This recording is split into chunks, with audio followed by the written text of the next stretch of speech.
इसलिए दिया गया था कि तुम कुंभ में आना तो हाथ और साथ दोनों मत छोड़ना, तो कहीं भटकोगे। जो सनातन का हाथ पकड़कर चलता है और सनातन का साथ पकड़कर चलता है, वो जिंदगी में कभी कट नहीं सकता, वो बट नहीं सकता, वो भटक नहीं सकता।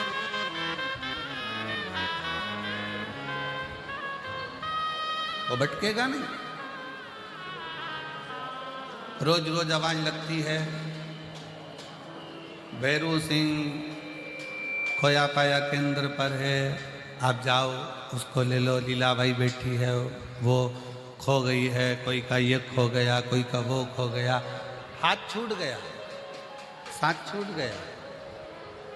और हाथ और साथ जब छूटता है, हाथ और साथ जब छूटता है, हाथ और साथ जब छूट जाता है तो फिर व्यक्ति खो जाता है। राज अपनी सूंड से उस दिए को पकड़कर घाट पर रखते जा रहे। इतना दीप पार्वती मैया दान कर चुकी थी, इतना दीप दान कर दिया था, तो भी वो दिए कम नहीं हो रहे।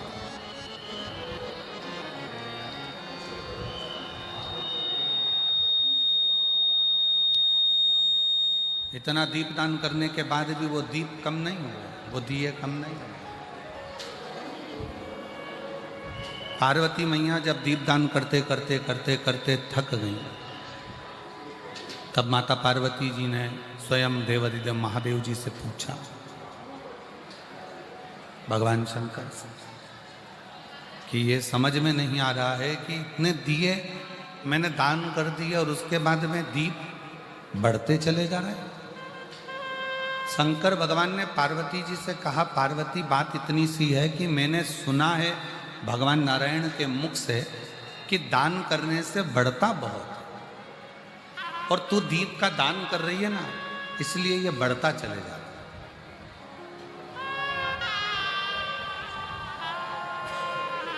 दीप दान करने से ये बढ़ रहा है। शंकर जी कहते हैं, पार्वती तू जल्दी जल्दी छोड़। शंकर जी और जल्दी देते हैं, गणेश जी और पकड़ लेते हैं। आखिरी में शंकर जी ने पार्वती से कहा कि तुम पूछ रही हो कि दीप कहाँ से बढ़ रहे हैं, तो ये देखो तुम छोड़ रही हो और तुम्हारा पुत्र गणेश इस दिए को सूंड से पकड़कर घाट पर रख रहा है। तो पार्वती जी ने गणेश जी से पूछा, गणेश एक बात बताओ कि इतने तुम ये दीप छोड़ने पर पकड़ क्यों रहे हो? गणेश जी ने कहा, माँ ये सब बहकर जा रहे थे, मैंने इनको पकड़कर किनारा दे दिया, मैंने इनको पकड़कर किनारा दिया है, मैंने इनको पकड़ लिया और किनारा दिया। श्री गणेश जी महाराज से माता पार्वती जी ने पूछा, तो किस किस को किनारा देगा? गणेश जी महाराज कहते हैं, माँ जो एक बार मेरे प्रभु शंकर के, मेरे पिता शिव के शरणागति में चले गया, गणेश जी कहते हैं उसका हाथ पकड़कर मैं उसको किनारा दे ही देता।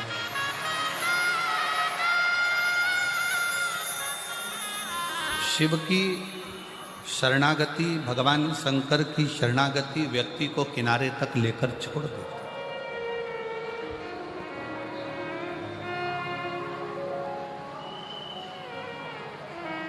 आप भगवान शंकर का गुणगान करते हुए, भगवान शिव का मंत्र जाप करते हुए, भगवान शिव का नाम जाप करते हुए जब आगे बढ़ते हो तो मंजिल निश्चित होती है।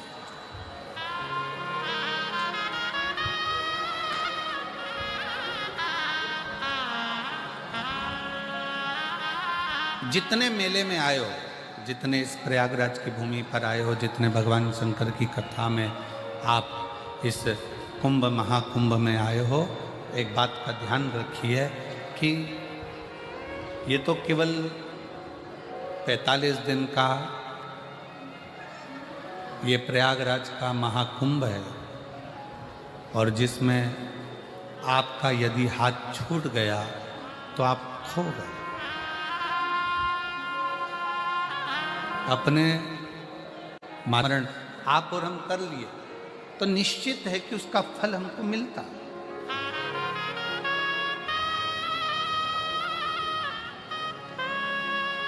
मेरे मार्कंडे बाबा ने, जिनकी उम्र बहुत छोटी सी है और छोटी सी उम्र में मार्कंडे जी को जाना है,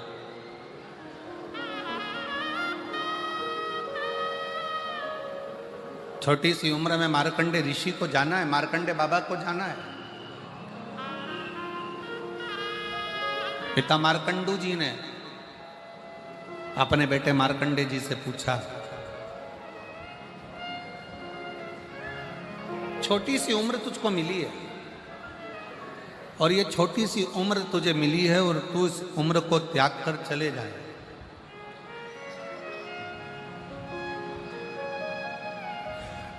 क्या तुझे अपने इस शरीर का कोई भान नहीं है? क्या तुझे अपने शरीर का कोई स्मरण नहीं है?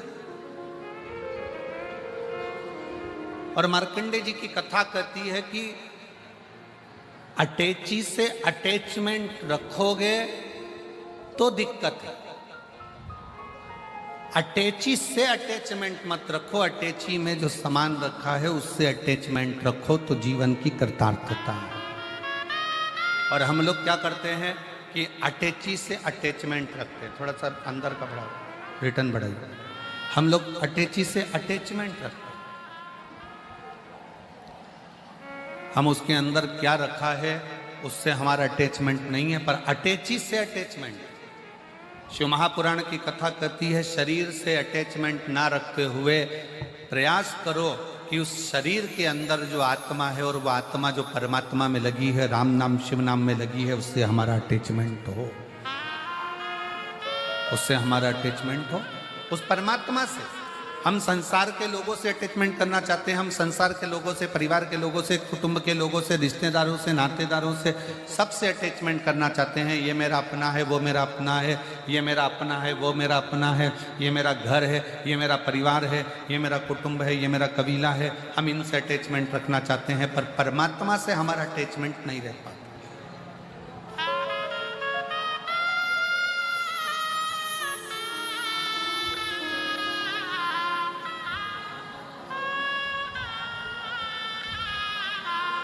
10 रुपए की घड़ी हाथ में पहने हो, अगर मान लो वो गिर गई कहीं घाट पर चलने में, 10 रुपए की घड़ी ढूंढने के लिए वापस घाट पर जाओगे क्या? अरे जम के तो बोलो जरा, अच्छे से बोलो जरा, जाओगे नहीं। 15 रुपए का बेल्ट कमर में पहने हो, पट्टा, और वो 15 रुपए का बेल्ट मान लो तुम्हारा नहाने के समय पर कहीं गिर गया, या 15 रुपए का बेल्ट कहीं पर पड़ गया, बहुत दूर निकल गए, वो कौन सा चौराया, झूसी चौराया तक निकल गए, और वहाँ से वापस घाट पर आओगे 15 रुपए का बेल्ट लेने के लिए? जम के बोलो जरा, नहीं। और मान लो तुम्हारी हीरे की घड़ी या 20 तोले की सोने की चैन गिर गई, तो तुम झूसी चुराया तो जाने दो, लखनऊ से वापस आ जाओ। अरे मेरी चैन रह गई, अरे मेरा सामान रह गया, अरे मेरा सामान रह गया। बस परमात्मा के नाम को, भगवान की कथा को, शिव महापुराण को, राम नाम, कृष्ण नाम, शिव नाम को इतना कीमत वाला बना लो कि अगर वो छूट जाए तो हृदय में बड़ा दुख हो कि मेरी शिव महापुराण की कथा प्रयाग में छूट गई, मेरे को सुनना था। सतयुग और द्वापर और त्रेता की हम बात नहीं कर रहे, इसी कलयुग की बात कर रहे हैं। कुछ दिन पहले और रघुवीर बिहार से अपनी पत्नी और बच्चों को लेकर दिल्ली गया। चांदनी चौक के पास में थोड़ा आगे बढ़कर कोई विवेक विहार, कोई सोसाइटी होगी, कोई कॉलोनी होगी, वहाँ उसने उसके आसपास के क्षेत्र में उसने वहाँ पहुंचकर नौकरी देखी, घर देखा, पत्नी ने एक नियम बनाया था कि शिव जी के मंदिर जाना है, भगवान शंकर का भजन करना है, शिव मंदिर में जाकर एक लोटा जल चढ़ाना है, शंकर के मंदिर में जाकर सेवा करना है, बुआरी का। वो बिहार में भी करती थी, वहां भी करती थी। कथा को जुड़े हुए उसको कई साल हो गए थे और पति ने कहा अब अपने यहाँ पर काम नहीं है, चलो दिल्ली चलते। दिल्ली चले। अब दिल्ली जाने के बाद में उन्होंने वहाँ पर कोई मकान मिल जाए किराए का मकान ढूंढ लिया, उसमें रहना चालू करा। पत्नी ने पति से कहा कि कोई काम ढूंढो, ऐसे तो भूखे मर जाएंगे, जाओ कोई काम ढूंढो। पत्नी अपने बच्चों को संभाल रही थी और पति रघुवीर काम ढूंढने के लिए चला। एक दिन काम नहीं मिला, 2 दिन निकल गया, तीसरा दिन कॉलोनी में घूमता। वो विवेक विहार के पास में गया और उसके पास में गया। इसे ढूंढते ढूंढते वो 4 किलोमीटर 5 किलोमीटर दूर कोई कॉलोनी में गया। पूछा भैया कोई किसी के यहाँ कोई काम हो तो मैं करूँ। जरा ध्यान देना कथा पर। कोई के यहाँ अगर कोई काम होगा तो मिल जाएगा। कुछ लड़के ग्राउंड में क्रिकेट खेल रहे थे। संडे का दिन था, रविवार का, फ्री थे बाबा जी और क्रिकेट खेलने में लगे हुए।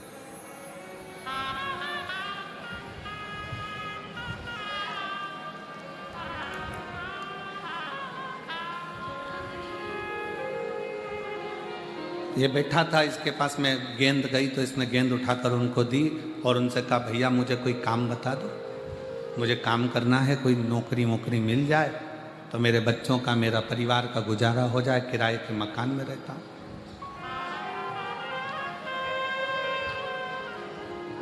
लड़कों ने कहा कि ये गार्डन को साफ करना है, सामने मंदिर है शंकर का, उसकी पुताई करना है, रंगाई करना है, सफाई करना है। ठीक है, तुम जितनी मेहनत करोगे उसके हिसाब से तुम्हें तनख्वाह दे दी जाएगी। अब लड़कों ने तो हंसी उड़ाते हुए उसको काम पे लगा दिया। उसने गार्डन साफ करा, मंदिर साफ करने में टाइम लग गया। बहुत बड़ा मंदिर था शंकर जी का। करते करते करते करते तुम्हें कहीं नहीं जाना है, बस यहीं सफाई करना और यहीं रहना है। 1 महीना पूरा की पूरा काम करते करते निकल गया। अब वो उन लड़कों को ढूंढ रहा जिन्होंने उसे काम पर लगाया था कि भैया मेरे बच्चे भूखे हैं, मकान का किराया देना है, बिजली का बिल जमा करना है और मेरे पास में पैसा नहीं। भैया मेरे बच्चे भूखे हैं, मुझे किराया जमा करना है, बिजली का बिल जमा करना है, बच्चों का पेट भरना है, खाने को अन्न नहीं। 1 महीना तो मैं अपने गांव से जो लेकर आया था वो चला लिया, पर अब मेरे पास में पैसा नहीं। वो लड़के ना जाने कहाँ चले गए। रोज उनका इंतजार करता, काम करता, पुताई करता, रंगाई करता। क्यों? क्योंकि उन लड़कों से उनके घर की स्त्रियों ने कहा था ये मंदिर हमने बनवाया है, शिवरात्रि आ रही है, इसका सफाई पुताई के लिए कोई ढूंढो और उससे कराओ। लड़कों ने वही पैसा लेकर अपना एंजॉय कर लिया और काम पर इसको लगा दिया। अब वो पैसा इसको नहीं, ये कर रहा है, ये अपना परिश्रम पूरा कर रहा है, ये अपना कर्म पूरा कर रहा है, अपनी मेहनत पूरी कर रहा है, अपना परिश्रम पूरा कर रहा है, अपना कर्म पूरा कर रहा है, अपनी मेहनत पूरी कर रहा है। करते करते करते करते 4-5 दिन निकले और दिन निकलने के बाद फिर 4-5 दिन के बाद में पुनः फिर वापिस 4-5 दिन निकलकर 4-5 दिन निकलने के बाद में फिर वापिस पुनः एक लड़का उसको वो नजर आया। एक लड़का दिखा उन क्रिकेट खेलने वालों में से, उन क्रिकेट खेलने वालों में से एक लड़का उसे नजर आया एक लड़का देखा। उसने उसको हाथ जोड़कर प्रार्थना करी, भैया वो तुम कह रहे थे कि सेठ जी तनख्वाह देंगे, सेठ जी कुछ देंगे और जिससे ये घर का गुजारा चलेगा। सेठ जी तनख्वाह देंगे जिससे ये तुमको मिल जाएगा, पर वो सेठ जी तो मुझे कहीं मिले नहीं। भैया मेरे बच्चे भूखे हैं, मेरे घर का किराया देना है, बिजली का बिल जमा करना। अब बताओ मैं ये बिजली का बिल, ये घर का किराया, ये बच्चों का भोजन, ये कहां से क्या करूं? उस लड़के ने देखा कि अभी मंदिर में बहुत सारा काम रह गया है, शिवरात्रि आएगी, जो पैसा महिलाओं ने इकट्ठा कर कर दिया था वो तो हमने लगा दिया होटल में, एंजॉय में, खेलने में, खाने में, कूदने में। अब काम यही करेगा। उसने कहा सेठ जी आएंगे जब तुमको दे देंगे, तुम लगो काम करो। उस व्यक्ति ने फिर काम चालू किया। प्रेशर नहीं आ रहा, प्रेशर खोलो ना। उस व्यक्ति ने फिर काम चालू कर दिया और व्यक्ति ने जैसे ही काम चालू करा, काम करते करते करते करते आखिरी समय ऐसा आ गया कि वो बच्चों के लिए घर में एक अन्न का दाना नहीं बचा। मकान मालिक आकर दरवाजा ठोकने लगा, चलो खाली करो, ना जाने कहां कहां से आ जाते हो, आए थे दिल्ली में काम करने के लिए, चलो निकलो बाहर निकलो, चलो। धक्का देने लगा मकान मालिक। वो रघुवीर आज फिर मंदिर में पुताई कर रहा है ऊपर, और पुताई करते करते वो रंग की जो बाल्टी थी, जो कलर की बाल्टी थी, वो कलर की बाल्टी ऊपर से नीचे की ओर गिरी और उस रंग की बाल्टी का थोड़ा सा कोई पीला रंग बाबा के शिवलिंग पर जाकर गिर गया। बाबा रो रहा है, टेंशन में है, घर गया, साथ में कुछ भी नहीं था। पत्नी ने आज बड़े खुश से, प्रसन्न चित्त में अपने पति से कहा, बड़ी प्रसन्नता में कहा, बड़ी खुशी में कहा। पत्नी ने बड़े प्रसन्न होकर आवाज नहीं जा रही है उधर पीछे। पत्नी ने बड़े प्रसन्न चित्त में, खुशी और बड़ी प्रसन्नता के साथ पत्नी ने अपने पति से कहा कि तुम्हारे सेठ जी बड़े अच्छे। पत्नी बड़ी प्रसन्न होकर बोली, तुम्हारे सेठ जी इतने अच्छे हैं कि मैं क्या वर्णन करूं उनका। पति ने पूछा क्यों?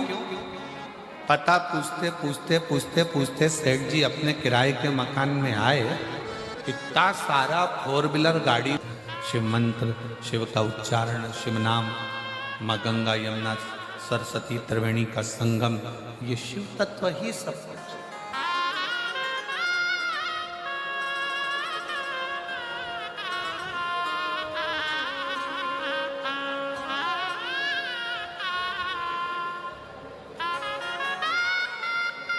वो सब कुछ जानते।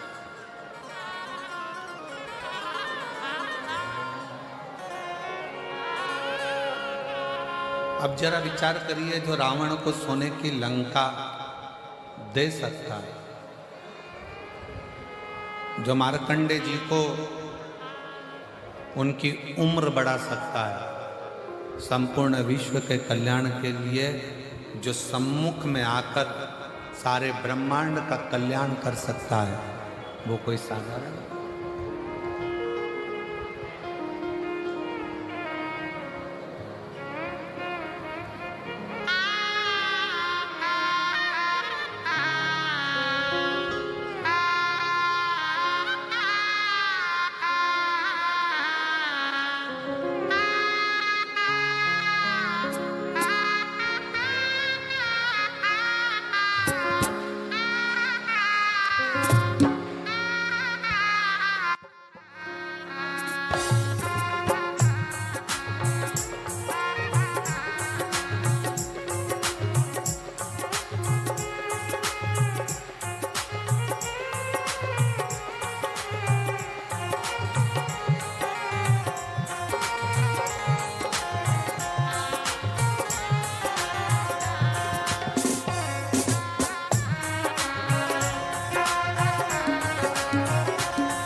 बम भोले शंकर, गले में नाग भयंकर, बमा बम गले में नाग भयंकर, बमा बम भोले शंकर, गले में नाग भयंकर। स्वीकार हो। साथ में सभी लोग बोलेंगे, दिल से प्रार्थना करेंगे।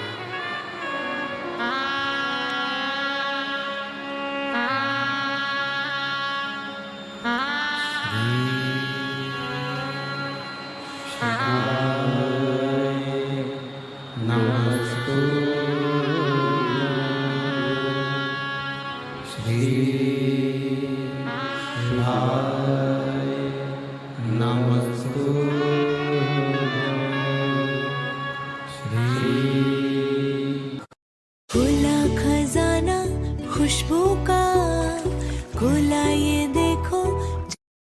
जो कामना कर कर कथा सुनी जाती है वो कामना बाबा पूर्ण करता है। जो काम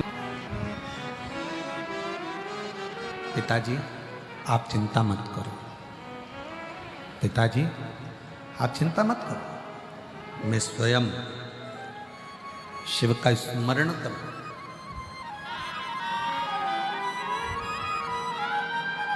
मैं स्वयं शिव का स्मरण करूंगा।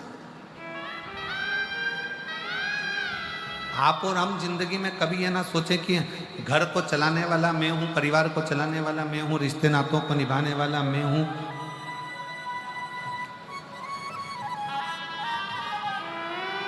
आप ये विचार करना छोड़ दो कि आप कुछ कर रहे हो, करते हो भोले बाबा मेरा नाम हो।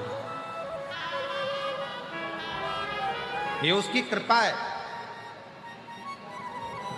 और जो कहते हैं कि भगवान हमारी सुनता नहीं है, उनको हम फिर निवेदन करेंगे, मोटर गाड़ी में बैठकर देख लिए, ट्रेन और फ्लाइट में बैठकर देख लिए, हाथी और घोड़े पर बैठकर देख लिए, पान की दुकान पर बैठ पास है। जिसने मुझे बनाया है, जिसने मुझे आपकी गोद में डाला है, वो साधारण नहीं है, वो शंकर साधारण नहीं है। बैठे थे मार्कंडे बाबा अपने पिताजी के पास में बैठे थे तो पूछ लिया पिताजी से, पिताजी ये 33 कोटि देवताओं का स्मरण क्या है?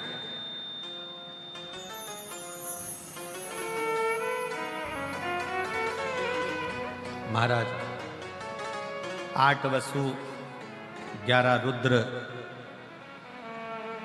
12 आदित्य, 1 प्रजापति और 2 षटकार, ऐसे सब मिलाकर जो 33 कोटि देवताओं का स्मरण कराया गया, तो विचार करा कि मुझे तो ये मालूम नहीं है। मार्कंडे जी कहते हैं कि मेरी मृत्यु कौन सा देवता कराए, मुझे नहीं मालूम। इस चीज का मुझे स्मरण नहीं है कि मेरी मौत कहाँ लिखी है, कैसे लिखी है, कब लिखी है। मृत्यु का ठिकाना नहीं, मुझे नहीं मालूम।